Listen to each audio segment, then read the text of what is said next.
Hi everyone, welcome to the English to Takeaway podcast. My name is Richard. I'm delighted to introduce my co-host. My name is Jordan, and yes, this is our first episode. So I'm really hoping that you will stick with us and, of course, take away some important English that you can use and learn from in your day to day lives. Perfect. That's the whole idea, really, Jordan, isn't it? We Yes. want our listeners, our viewers to take away lots of really interesting, really relevant, really motivating English. And yeah, we hope you enjoy the next 45 minutes to an hour or so of our conversation. As it's our first podcast, you'll get to know the format that we're going to follow. I'm really excited, Jordan. I can't wait, to be honest. How about you? Yeah, me too. This is something that I've been really looking forward to because I've been wanting to do a kind of casual yet informative podcast that people really like and can engage with as well. And I mean that by we will share the email address, which is on the screen as you can see it if you're on YouTube. And you can email us with any questions or things you would like us to cover. So, yes, and you'll see Richard having lots of fireworks in his background as well. That was amazing. I don't actually know what happened there, Jordan. I just did a double thumbs up and I got the Yeah, fireworks effect free. No editing required there, hey? there we go. It was like Harry Potter magic. What, what should we start with some introductions, Jordan? Can I go first? What do you think? Absolutely. Please introduce yourself. Yes. Yeah. Okay, so hi everyone, I'm Richard. You might know me on social media as the Grammar Goat. I'm an English language teacher and a content creator, and I'm from the southeast of England, quite near to London. Over to you, Jordan. So yes, my name is Jordan, and I am also an English language teacher. I have been for around 15 years. I'm also a content creator as well for the last 2 years, give or take. And you may have seen some of my videos under the name English Lingo or English Lingo with Jordan. And I'm also from the southeast of England as well, although we have never met in person at the moment. But one day, hopefully, Richard and I are not far away from each other in terms of where we grew up or we live. So, yes, it's amazing who you meet and who you connect with because I never thought that we would, of course, connect and be so close to each other at the same time. Yeah, exactly, Jordan. But what's interesting is, obviously, I now live in England. I live in the Mm. UK. But where do you live? Obviously, you're not living in the UK, are you now? That's true. Yes, I am currently living in the Philippines. We moved here this year in January. But before that, we lived, or I should say, I lived in Japan for around 15 years. So I've lived away from England for quite some time now, nearly 16 years. So I'm not sure where my home is now. Is it away from England? Is it in England? Yeah, my home seems to be drifting a little further away now. No, Indeed. liv- living in Japan for 15 years. How good is your Japanese, Jordan? Like your Oh. spoken Japanese or your understanding of Japanese? How good is it? So I never really learned formally, actually. So many people go and they actually have lessons and they go to a Japanese school, sometimes intensively as well. They can learn very quickly. Um, but because my job, or at the time, many of the jobs that I was interviewing for and eventually I got, they didn't really encourage us to speak Japanese. Actually, discouraged us because they wanted the authentic English lessons and didn't want us to use any Japanese within the lessons. So my Japanese is not as good as it should be. And I say that because I only learned it through listening and imitating and actually copying from people in front of me at like the queues in um, the restaurants or in the supermarkets. I would listen to what they say and then I would copy what they say as well. Um, so, yeah, for me, the extent was just basic conversational level and nothing too difficult or anything like that. But yeah, I really wish that I had seriously studied, and I really do wish that I had actually focused on it more now. So, but of course, you're a master of a couple of languages, aren't you? You know Well, a few different languages, yeah, I wouldn't. I think master is a right? strong word. I'm not a master, but yeah, I love learning languages. Actually, yeah, I studied languages when I was at university. So I did Spanish and Italian at university. My Italian is a bit rusty nowadays. Mm, Don't often speak or listen to Italian.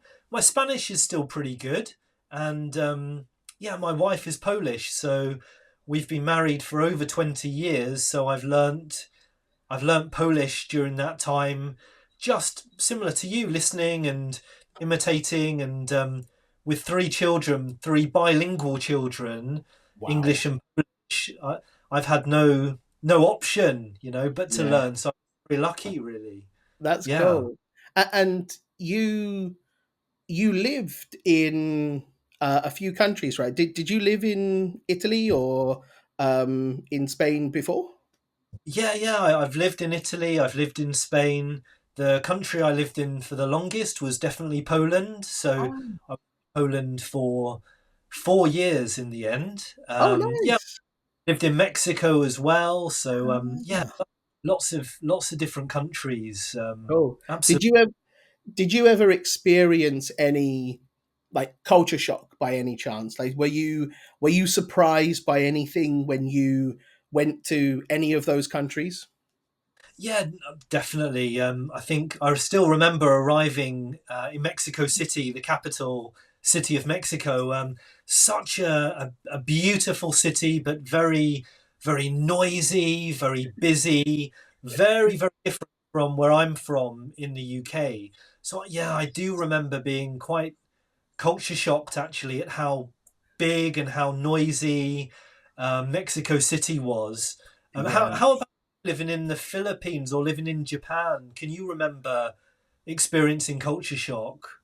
I think one of the ones for the Philippines is the pace of life, the speed of life, and I mean that in a good way. I don't mean it in a negative at all.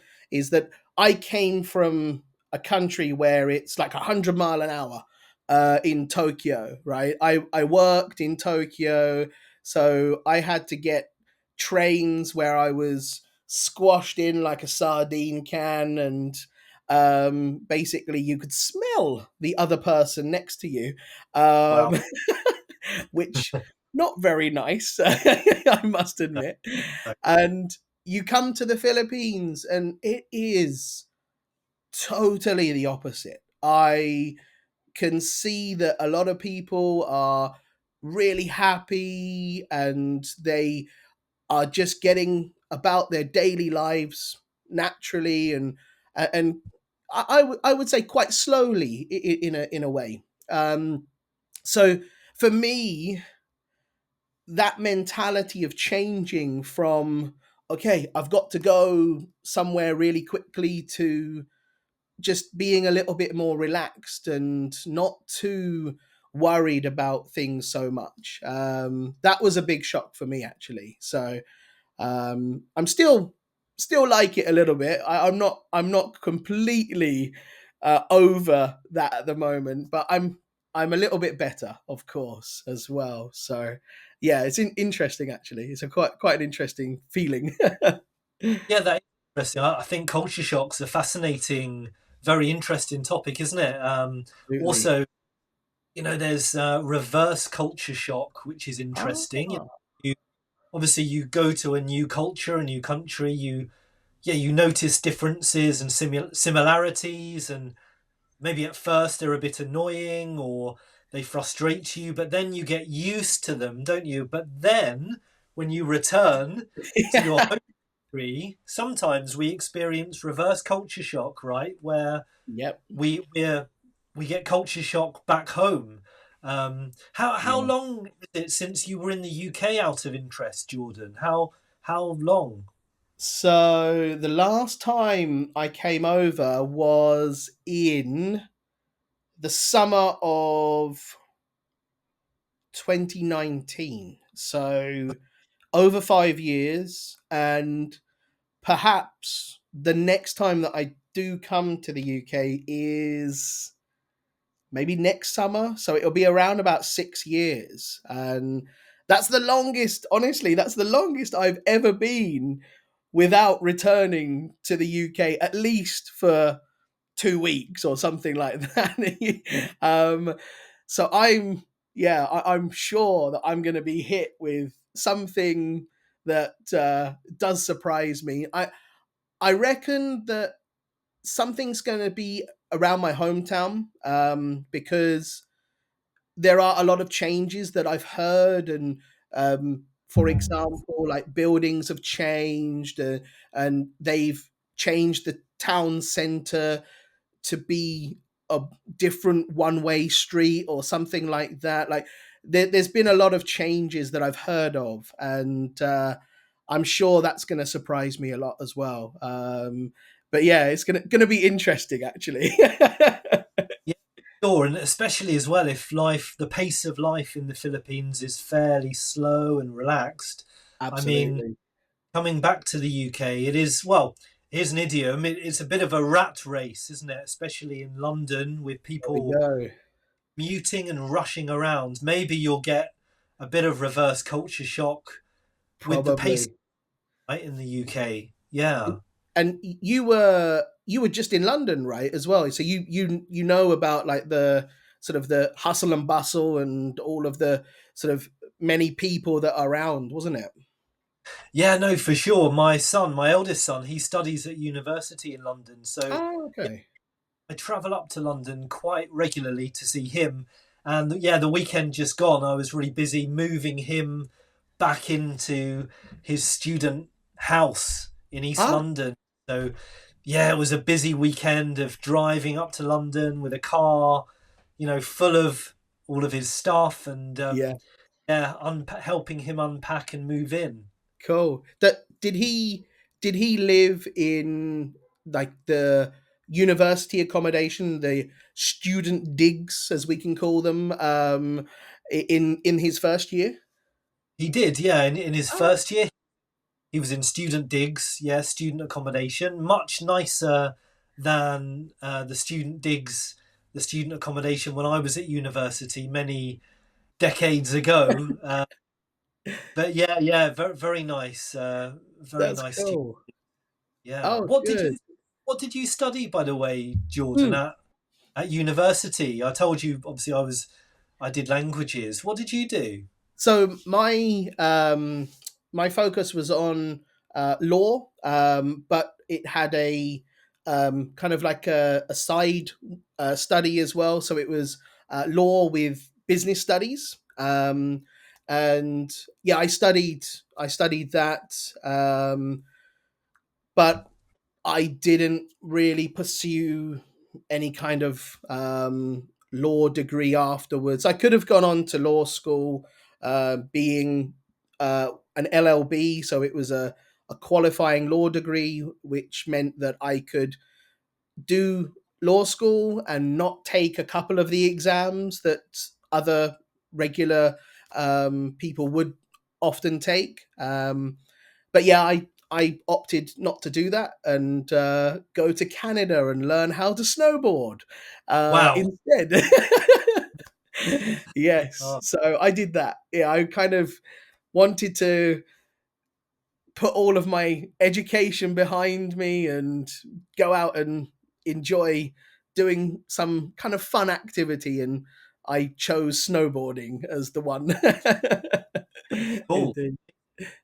You get quite good at snowboarding? Did you get, how good were Yeah. I was happy with how I progressed, and it's the same with anything really. I think if you do something regularly, you become much more able to progress quickly at that particular thing. So I was most of the time snowboarding, I would say at least 2 to 3 hours every day. Oh, wow, amazing. Yeah, I was lucky in that sense. So probably the weekends I didn't, just because of how busy the slopes were at the weekends. But yeah, I picked it up quite quickly. The learning curve was quite steep. So with snowboarding, it takes a while to pick up the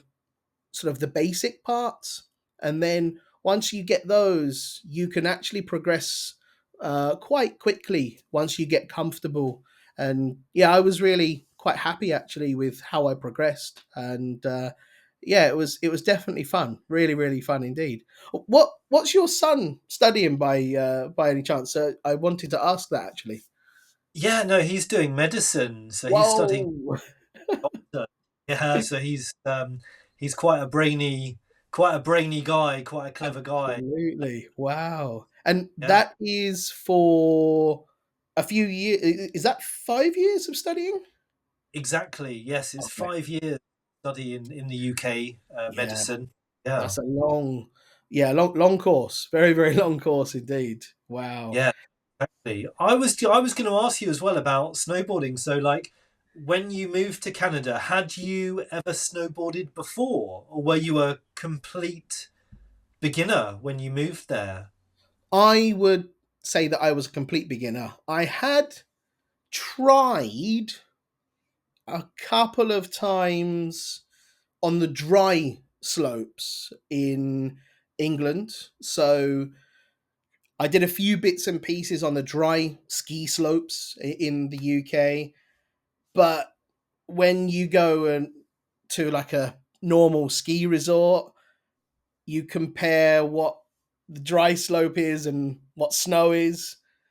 There's no comparison. I couldn't really take anything that I had known from that and applied it to what I was doing. So I kind of had to pick it up as I went along, really. And yeah, I was definitely in the complete beginner bracket. Yeah. Yeah. When you left, like what level do you think you were? Were you advanced or intermediate? How good were you when you left?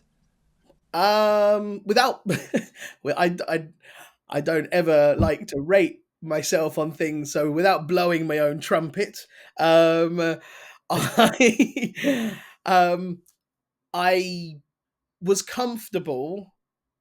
I was comfortable going on some of the rather large jumps that they had in the ski park, and Really? You were jumping, you were doing aerials in the air. not not as in tricks or anything like that. I was just getting airborne and Wow. maybe doing a board grab and things like that, but nothing like a 180 or 360. No, no, no, no. I was just basically comfortable going off of the jumps and landing them.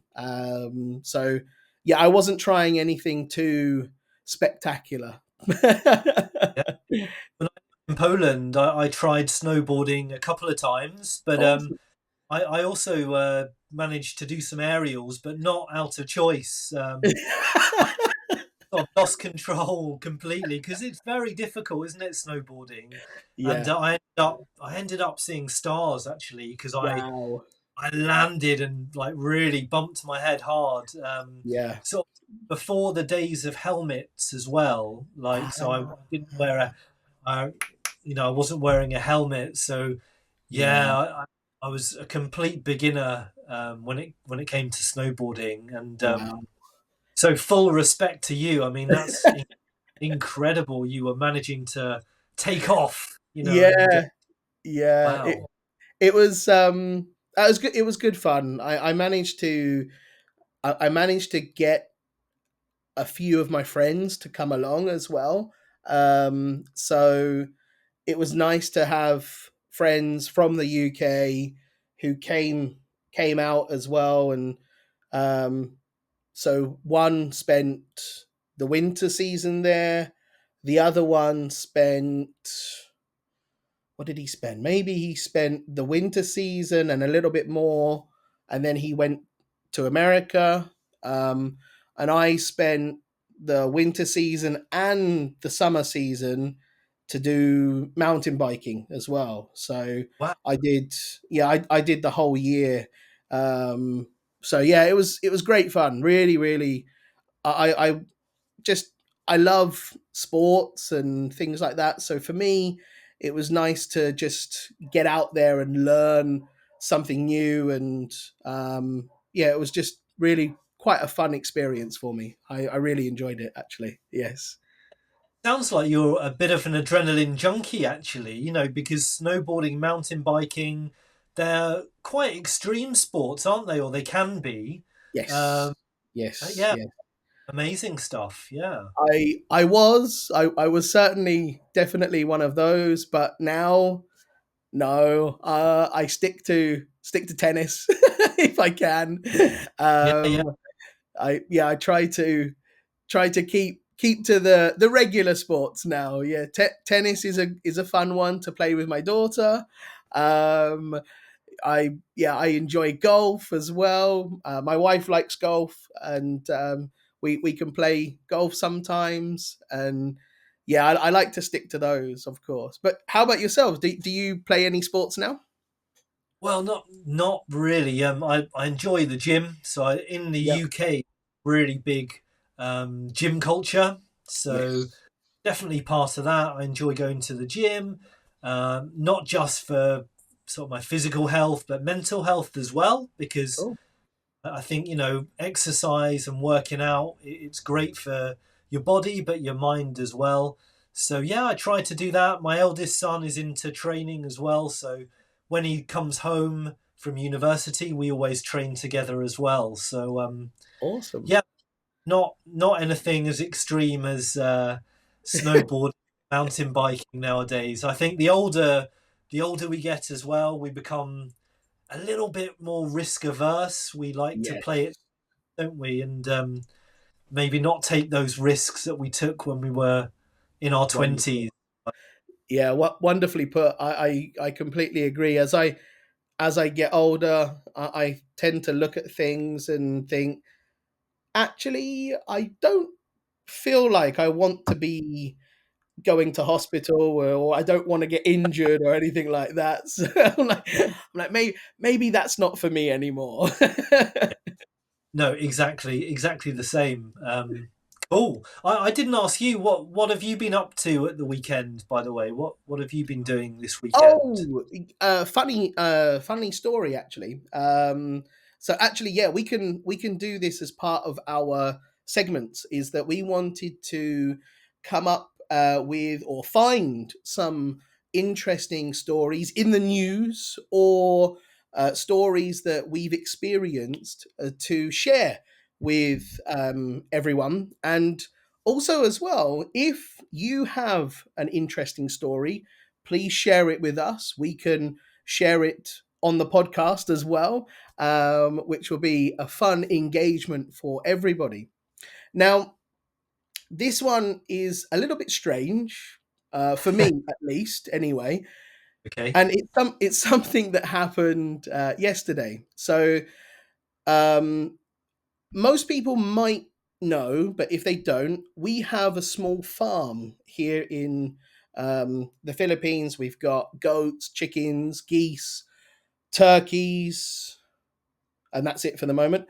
And over the weekend, my wife said to me, "We need to go to the airport on Sunday." I was like, "Okay, right. Why do we need to go to the airport? Are we picking someone up? Are we going there just to watch the aeroplanes land and take off?" I wasn't really sure why we needed to go to the airport. And she goes, "No, no, no, we're picking something up." And I said, "Okay, what are we actually picking up?" Oh, she goes, "Oh, I've ordered two chickens, and they're arriving by aeroplane on Sunday." So we have to go to the airport and pick up two chickens. Amazing. Wow. have have you ever heard of anyone going to an airport to pick up chickens or other animals? No, I was expecting you to say your wife's uncle or your wife's or a family friend. Two chickens. Did they walk out of the sliding doors at the airport? Did they sort of walk out with their hand luggage? I should have been holding like a welcome banner with like their names or something. Yeah. Um, yeah, it was really interesting because they actually got shipped from Manila. Um, so they were put on the plane. They arrived where we live, which is an island called Negros Oriental, and we had to go to the forwarding company, and they're put in like this little box, and they can't really move around. There's a few air holes, of course, but yeah, I've never really experienced that before. It was quite surreal Yeah. and a little bit.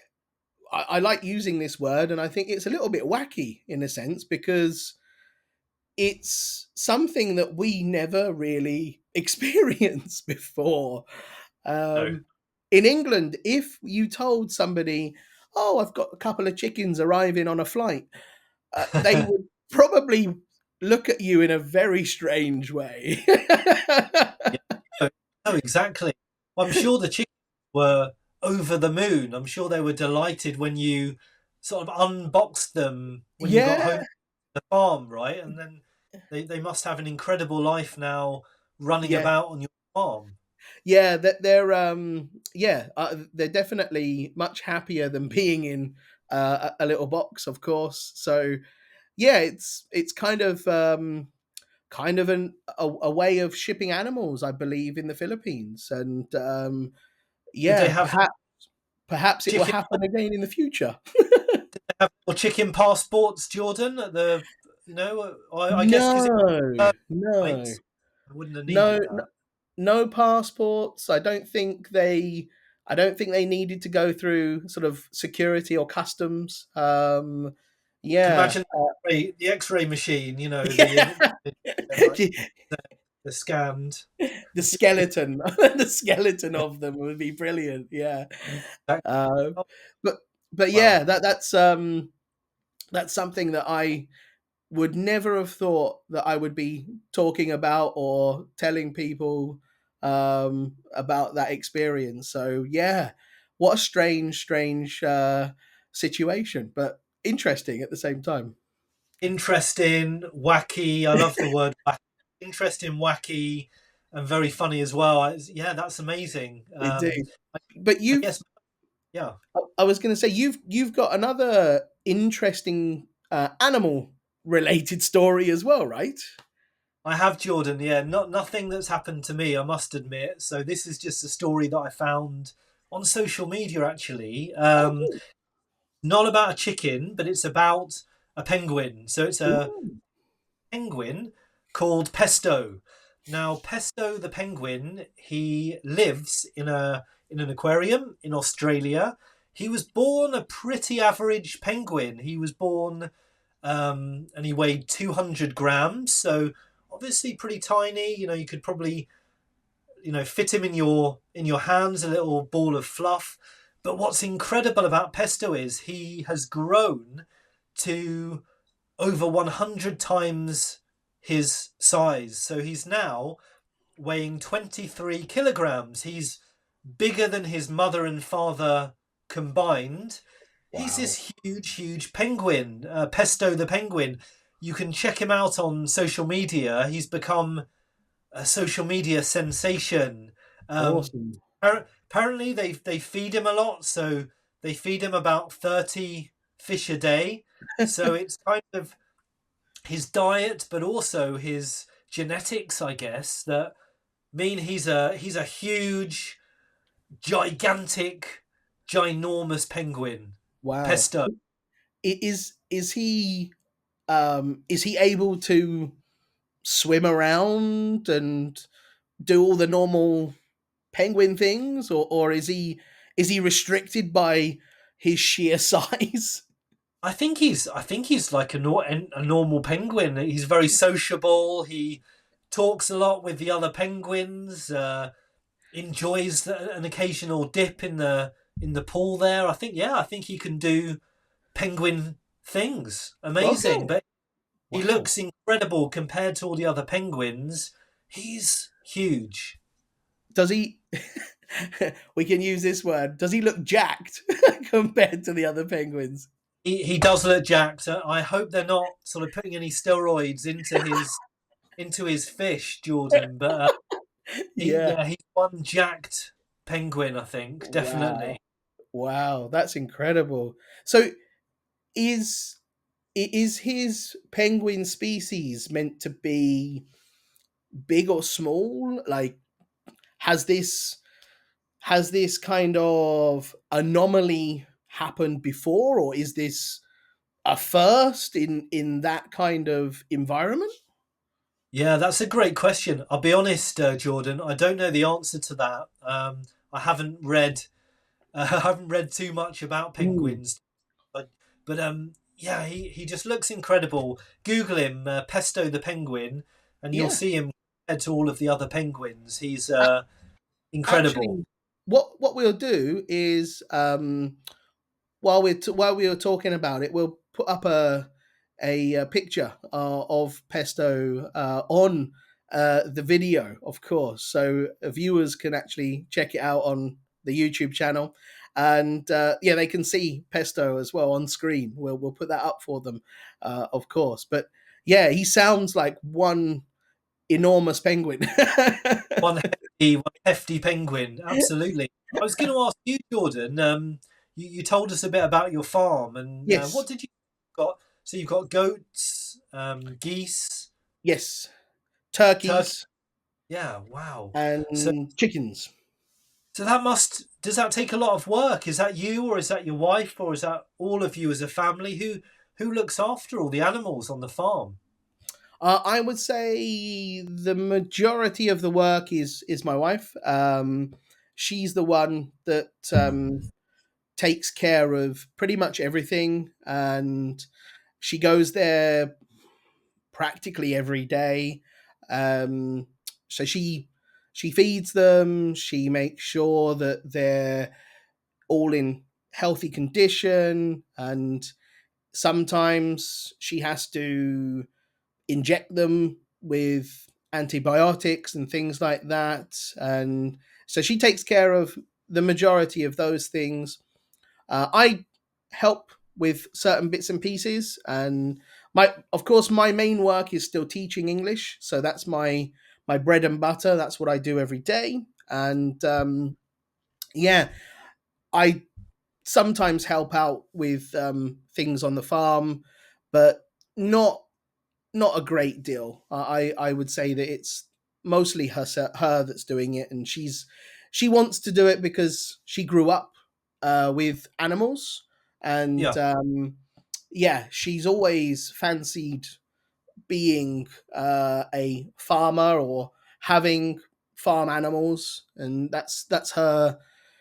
I think, yeah, that's naturally her lifestyle, what she wanted. Whereas me, completely never imagined it in my life. But I must admit, it's really cool to go there and forget about everything. You know, as you said, like mentally, it's cool to hang around with some of the animals, and time goes quite quickly, and you don't really realize what's happening around you. So yeah, I think for me, it's nice to go there and not worry about a lot of things, which is nice sometimes. And yeah, it's quite cool in that sense. Yes, Animals can be incredibly therapeutic, can't they? it's And true. yeah, absolutely. Have you thought about adding any different animals to the farm? Have you, with your wife, have you got any plans for, I know, some cows or sheep, or what are your ideas? Yeah. So my wife wants to look into the possibility of cows. Wow. Um, yeah, but they're pretty expensive, to be honest, and Yeah. they're not the they're not the cheapest of animals to get. And yeah, she wants to have a look at trying to get some cows. Um, I pitched the idea of getting a llama. Incredible. I don't know why, but I have this fascination with llamas and alpacas. I love them. I think they're cool. They are cool. Um, so yeah, I pitched the idea of maybe getting an alpaca or a llama. But the only problem is in the Philippines, because it's hot, nobody really keeps them. You know, they're not. So I have no idea where we could get one from. But maybe, yeah, that was my idea. Just from a point of view that I think they're kind of cool animals. Yeah, I mean, so in a couple of weeks you might be off to the airport to pick up your Yeah, I've shipped one in from Peru. We'll need passports, I guess, for the Yes, alpacas, right? they Yeah. would. Yeah. Do you have any animals? Oh, so how can I compete with alpacas and goats? So we've just got a rabbit, but our rabbit is a house rabbit, so he Hmm. sort of wanders about the house. He's a great pet, actually. My kids love him, and Cool. possibly we're going to be getting a dog soon as well, maybe in January or February. Really fancy getting a Labrador, which Labrador Awesome. Retriever, very gentle, intelligent, easy to train dog. Yes. Yeah, hopefully. Fantastic. And will you hopefully be able to take the dog out on, because you like hiking and walking quite a lot, right? Yeah, From some of your videos that I've seen as well. Will you be able to take the dog out for the hikes as well? absolutely. Yeah, that's also the idea because me and my family we love walking, going for walks, and so yeah, it'll also be nice to, as a family, take the dog for a walk every day. I think it's Yeah. a lovely family activity to do. Actually, yeah. Absolutely. That's cool. Have you ever had dogs like growing up? Were your family dog owners or cat owners or anything like that when you were growing up? No, actually, I've always loved dogs. People often say, don't they, "Are you a dog person or are you a cat person?" Yes. Often say, so definitely a dog person. Ah, But no, never owned a dog. So I'll be doing a lot of research online, I think, yes. before we get a dog because there's lots to learn about. What about you, Jordan? Have you ever owned a dog or growing up? Did you have dogs in the family? No, not really. We've had cats when I was growing up. So, right from birth, my mum had cats. So, cats have been part of my life all the way through. But I love dogs. Dogs are really cool. And so we're lucky, actually. Our apartment complex, we've got a few dogs that living around this area. So one of our neighbors has a couple of dogs, but they're very friendly, and one of them has decided to invite himself into our our apartment, I suppose you can call it, like bungalow type thing. Invite himself in, and he sometimes sleeps here. He sometimes doesn't sleep here. He just comes and goes as he pleases. So yeah, we're lucky that we have dogs here, but they're not ours per se. Eventually, we will probably get some, I think, but at the moment, no, we're not dog owners at the moment. But maybe in the future, yes, indeed, Oh, interesting. What an amazing sort of podcast it's been, in my opinion. We've talked about so many different absolutely, things, haven't we? We talked about university, talked about extreme sports, we've talked about animals as well. I was yes, wondering, Jordan, if it's time now we could do the English to take away part, where will present some language from the podcast that maybe yes, people they've heard some expressions or words and they weren't sure about what they perfect, meant, and yeah, we can give everyone some English to take away. absolutely, I had a really cool phrasal verb actually that we've mentioned yes, in the pod today in two different contexts. okay, It was to pick up. So ah, you were talking about picking snowboarding up when ah, you move to Canada. So yeah. if you pick up a hobby or pick up a sport, it means to start learning a sport or a hobby, doesn't it? Yes, yes, absolutely. Yeah, picking up some kind of activity means that you're kind of transitioning from that zero beginner phase to someone who can actually do something with that skill or with that activity. But yeah, that's a good one. I didn't realize that I mentioned that, but yes, that's a cool one to pick up on. Oh, no.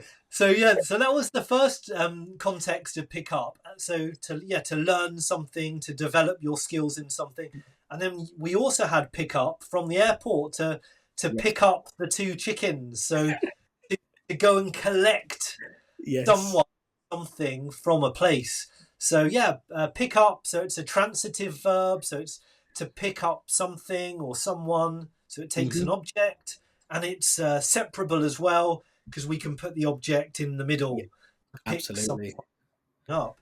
So that was the awesome. first bit of English to take away.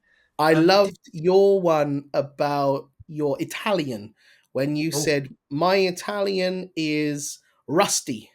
Uh, Brilliant way to describe something when you haven't done it for a while and you feel like it's maybe not as easy or not as good as it once was, and it may take you a little bit of time to get back to that level of where you once were within that skill or within that activity. perfect. Yeah, be out of practice, isn't it? If you're Yes. rusty at something. Yeah, that's right. Um, I guess when was the last time, for example, you did some mountain biking? Is your cycling a bit rusty, or do you think you could still jump on a mountain bike and you'd be okay? I would say it's been a good 10 years at least. You were Um, Jordan about that. Yeah, I'm trying to think back to when it was. It was that long ago. I've probably forgotten about it, to be honest. Um, yeah, I would say that if I jumped on a mountain bike and just rode it along the road, no problem. But if I'm doing it as an activity like up it, I no, no, no. I It would take me some time to get back to where I was and get used to it again. I would definitely be rusty with it, of course, indeed. So yeah, rusty. I love that description. It was a great, yeah, great word to use in that sense. we also had some interesting idioms as well. So I actually wrote down three idioms that we had. Oh, There was one that you said. You said, I think I asked you how good was your snowboarding when you were mm, snowboarding a lot, and you said, "Oh well, without blowing my own trumpet." yes.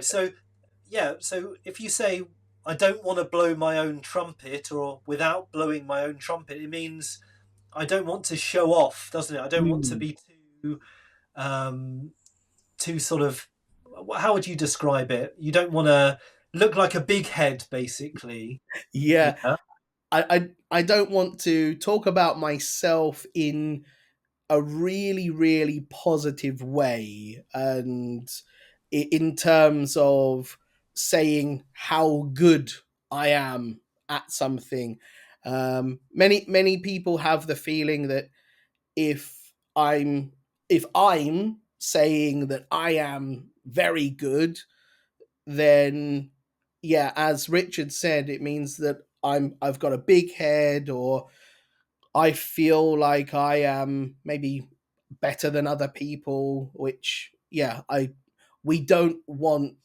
people to feel like that about us when we say it. So saying I don't want to blow my own trumpet, meaning that this is just something that I'm going to say. It doesn't mean that I'm showing off, or I have a big head. Yeah, in any of those situations, of course. But yeah, that's a good one. I know it wasn't an idiom, but I I liked the one that you used to describe pesto. Um, and you said he was just a bundle of fluff, or a ball of fluff in your hands. And I just thought that that was a really cool way of describing a small animal that usually has feathers or fur and looks very cute. Of course, it's we use it a lot. Actually, it's something that is used quite often. yeah, no, no, definitely, yeah. A little ball of fluff. It's a nice expression for like a baby animal, isn't it? I Yeah, guess with fur. yeah. Yeah, cool. And the last one, it was because I love my prepositions. Okay, Um, you, yes, you used a lot of an adjective plus at to talk about your performance. So I'm good at snowboarding. mm, I'm excellent at mountain biking. So that's quite a useful one as well, isn't it? Adjective plus at to talk about absolutely. performance, how good or how bad you Mm, are. 100%. Yeah, and I think a lot of a lot of students struggle with using some kind of descriptive way when talking about actions or performances. So, using an adjective plus at can really, really help level up, uh, your English ability in terms of speaking, describing yourself, and things like that. So, yeah, I think using adjective plus at is a great way of boosting your English level. Indeed, it's perfect. Should we sum up then? What did we have? So we had to pick something up and pick someone up. We had rusty. Rusty. We had blow your own trumpet. Yep. We had A a ball of ball of fluff. fluff. Yep. Yeah. And then number five, be good at something or be bad at something. That's There the we go. English takeaway, Jordan. That Nice. is indeed, absolutely. And no, I wanted to also point out that if you guys want us to go over some interesting topics, then please, of course, email us. You can see the email address on the screen, on the video on YouTube. But for those of you who are listening via Spotify, the email address will be in the description, but you can listen to it. Of course, it is English to Takeaway Pod at gmail.com. And those of you who are on YouTube, Richard's just put some fireworks again up on the video. Oh, it worked again. It worked. That was good timing, right? That was. And also, another good idea, if anyone's got some interesting, situations whereby they don't know how to use language in a certain um, environment or a certain situation. Let's say at a hotel, you want to complain about your room, or you want to ask a question to the front desk, and you're not sure what should I have said. Email it to us, and then we can actually do a reenactment. We can do a role play of these kind of situations to help you understand the situational based English that you can use. And learning in context can always be much more beneficial, so that you're able to see it in action, so to speak. So yeah, role plays I think would be a good addition to the format that we're already doing. Yeah, perfect. So English to takeaway pod at gmail.com. Send us your role play ideas. Send us your conversation topics that you want us to talk, things you want us to talk about, and send us your English language questions. That's, yeah, absolutely fantastic. Absolutely. Indeed. Great. Wonderful. It's been amazing. I've been really, really enjoying myself. And I must admit, I cannot wait to do the next one, of course. No, me too. I'm looking forward to telling my kids about your airport chicken story as well, Jordan. So I'll see you next week anyway. Take care. Absolutely. Take care. Have a good one. Bye, everyone.